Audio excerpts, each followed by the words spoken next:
나는 조선의 참혹한 현실을 알리고 내가 남조선에 온 이유를 밝히기 위해 회고록을 썼습니다.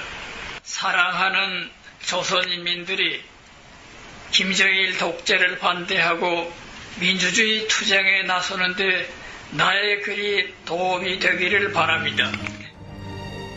황장엽의 회고록. 나는 역사의 진리를 보았다. 제18부 해방된 조국과 입당. 마르크스와의 만남.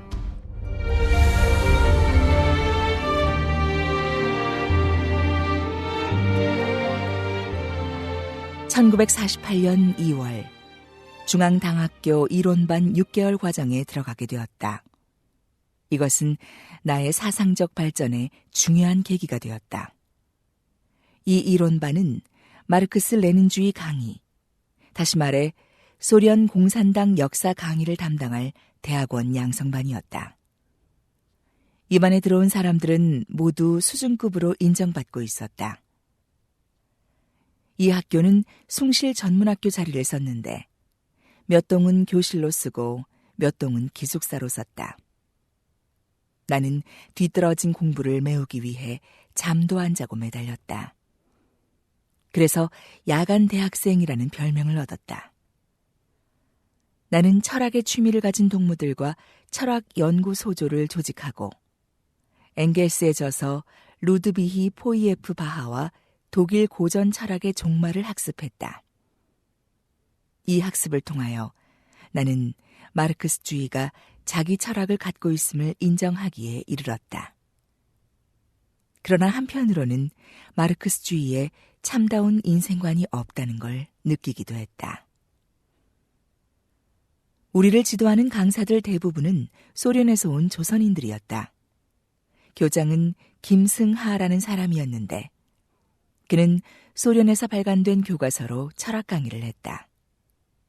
이때부터 강습 기간이 한 달 연장되었다. 그래서 우리 이론반은 8월 말에야 졸업을 할 수 있었다. 우리들의 졸업 성적은 서로 비슷했으나 이런저런 경력이 앞서는 이들이 김일성 대학에 배치되고 나는 그 다음 부리로 인정되었는지 평양 사범대학에 배치되었다. 배치되고 얼마 지나지 않아 느닷없이 중앙당 간부부에서 나를 호출했다. 동무, 미안하게 됐소. 최창익 동무의 부인이 김일성 대학 예비과에 배치되었는데 그 동무가 자꾸만 사범대학으로 보내달라고 하니 어쩌겠소. 미안하지만 김대 예비과에 잠시 가 있어 주시오. 그럼 이내 원하는 대학으로 보내주갔소. 간부부에서는 오히려 내게 김일성 대학에 가 있어달라고 간청하는 것이었다. 최창익은 정치국원이고 연안파의 거두였다. 나는 군말 않고 김일성 대학 예비과로 갔다. 사정이야 어찌되었든 나에게는 공부를 더 할 수 있는 기회가 찾아왔던 것이다. 징용에 끌려가는 바람에 나는 정식으로 대학을 졸업하지 못했다. 그래서 나는 공부에 몹시 목말라 하던 참이었다. 예비과에서 사회학과 논리학 강의를 맡아 강의를 하면서 시간을 쪼개어 연구원, 즉 대학원 입학시험을 쳐서 합격했다. 그리하여 철학연구원으로서 공부할 수 있었다. 경제전문학교를 떠나오면서 세포위원장 자리를 송한혁에게 물려준 나는 우연하게 연구원에서도 세포사업을 맡아보게 되었다. 나는 바쁜 와중에도 틈틈이 대학 졸업 자격을 얻기 위해 필요한 과목의 시험을 쳤다. 그때는 벌써 김일성 대학의 본교사가 완성되었기 때문에 연구원들은 본교사에서 공부하고 있었다. 나는 대학 부근에 있는 큰 기와집에 방 하나를 얻어 자취를 했다. 집주인 남자는 무슨 일을 하는지 늘 나다니고 안집에는 젊은 부인과 어린아이가 집을 지킬 뿐이었다. 그 맞은편 방에는 자취를 하는 남학생들과 여학생들이 있었고 그 가운데에 자리 잡은 작은 방을 내가 차지하고 있었다. 식사는 학생들과 함께 했다. 총각 선생인 나에게 여학생들이 찾아오기도 했고 여자를 소개해주는 사람도 더러 있었다. 하지만 나는 한 사람의 학자로서 학문에 정진하겠다는 각오를 다지기에도 바빠서 결혼은 생각조차 않고 있었다. 대학 당위원회에서는 나를 신임했다. 대학 측은 소련에서 온 철학 부교수의 강의안을 나와 철학 강좌장이 함께 번역해 주기를 원했다. 나는 노호 실력을 쌓을 겸 그 일을 맡았다. 그러나 노호 실력에 딸려 걸핏하면 밤을 새워야 했다. 나는 1949년 여름 소련 철학 교수 아스무스의 논리학을 번역했다. 그러나 훗날 노어를 더 공부한 다음에 보니 번역이 엉터리여서 스스로 낯을 붉힌 적이 있었다. 그래도 당시 번역을 할 때는 최선을 다했다. 김일성 종합대학 연구원 1학년 과정이 끝나갈 무렵 나는 뜻밖에도 소련 유학에 추천되었다. 늙은 부모님을 두고 멀리 타국으로 떠나는 것이 마음에 걸렸으나 공부를 계속할 수 있다는 기쁨이 더 컸다. 내가 소련 유학에 추천되었다는 소식을 들은 송한혁은 나를 찾아와 김일성 대학 연구원에서 공부할 수 있도록 도와달라고 졸랐다. 나는 그의 재능을 인정하는지라 대학 당위원장을 찾아가 송한혁을 추천했다. 유학을 떠나면서 간곡히 부탁하는 터여서 그랬는지 대학 당위원장은 내 말을 들어주었다. 송한혁은 김대 연구원 입학시험에 합격하여 연구원에서 한 달 동안 공부했다. 하지만 경제전문학교에서 송한혁이 없이는 학교를 운영하기가 곤란하다면서 돌아와 달라고 하자 마음이 흔들려 앞길이 보장되고 또 힘들여 입학한 연구원을 버리고 경제전문학교로 돌아가고 말았다. 1949년 10월 초 나는 파견 연구원들 그리고 파견 대학생들과 함께 평양을 떠났다. 두만강을 건너자 소련 군용 트럭들이 기다리고 있다가 우리를 워로실롭그라드 역으로 태우고 갔다.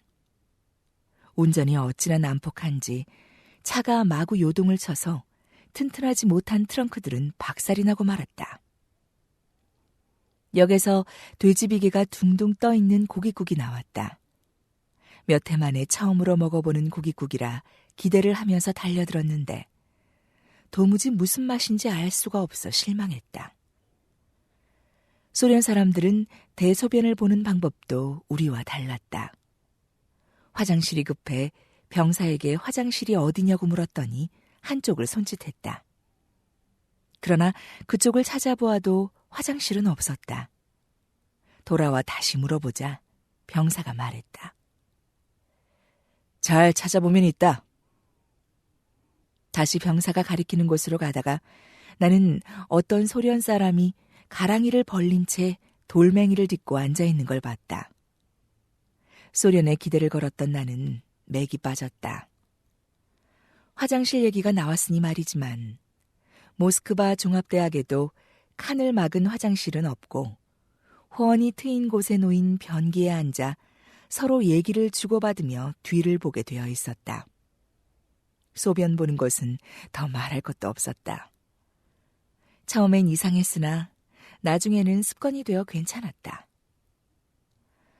워로실롭그라드에서 출발한 열차는 끝없이 펼쳐진 벌판과 숲을 지나 반나절쯤 달리다가 멈추었다. 기차가 멈추자 북은 콜호즈, 즉 협동농장에서 노동자들이 달려왔다. 당시 러시아는 물자가 너무도 부족하여 인민들의 생활상은 말이 아니었다. 그들이 목숨처럼 좋아한다는 보드카는 국제열차에서나 살 수 있을 정도였다. 그들이 달려온 이유도 술을 사기 위해서였다. 그런데 그것도 위험하기 짝이 없었다. 기차가 떠나는데도 계속 난간에 매달려 술을 마시는가 하면 술병을 주머니에 넣으며 굴러 떨어지듯이 내리는 것이었다. 여자들은 음식물을 팔았는데 말이 통하지 않아 손짓과 표정으로 겨우 거래를 할 수 있었다. 음악대학에 추천되어 가는 학생이 닭고기가 먹고 싶던 터에 한 아낙네가 계란을 가지고 있는 것을 보고는 계란을 가리키며 계란에 어머니가 있느냐고 했다. 그는 계란과 닭을 러시아 말로 뭐라고 하는지는 몰랐으나 어머니란 말과 있다는 말은 알고 있었던 것이다. 그래서 계란을 가리키며 이것의 어머니가 있는지 묻자 그 여자는 한참 생각하다가 고개를 끄덕이더니 삶은 닭을 가져왔다. 7일간을 계속 달려 드디어 모스크바에 도착했다. 지방으로 가는 학생들이 떠나고 모스크바에 남은 인원은 다시 대학별로 배치되었다. 나는 중앙당학교 교원으로 있던 45세의 남자와 함께 모스크바 종합대학 철학연구원에 입학했다. 첫 1년은 노어를 배우고 나머지 3년 동안 변증법적 유물론과 역사적 유물론, 철학사 등에 관한 세미나에 참석한 후 학위 논문을 제출하기로 되어 있었다. 지도교수는 생물학에서도 학위를 받은 철학 박사였는데 자연과학에도 폭넓은 지식을 갖고 있었다. 내가 소속된 연구원 정원은 30명이었다. 그러나 철학을 전공한 연구생은 40%뿐이었고 나머지 60%는 전공이 각기 다양했다. 첫 대면에서 지도교수는 나에게 지금껏 무슨 공부를 했느냐고 물었다. 나는 정부에서 철학을 연구하고 오라고 해서 왔다고 궁색한 대답을 했다. 어떤 사람은 아는 척을 하다가 그 자리에서 무안을 당하곤 했다.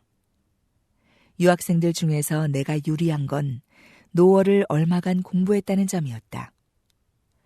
나는 잘하지는 못했지만 번역을 하다 보니 단어를 적지 않게 알고 있었다. 노어 선생은 여자였는데 나는 그녀한테서 하루 건너 노어를 배웠다. 6개월이 지나자 강의를 마음대로 들을 수 있게 되었다.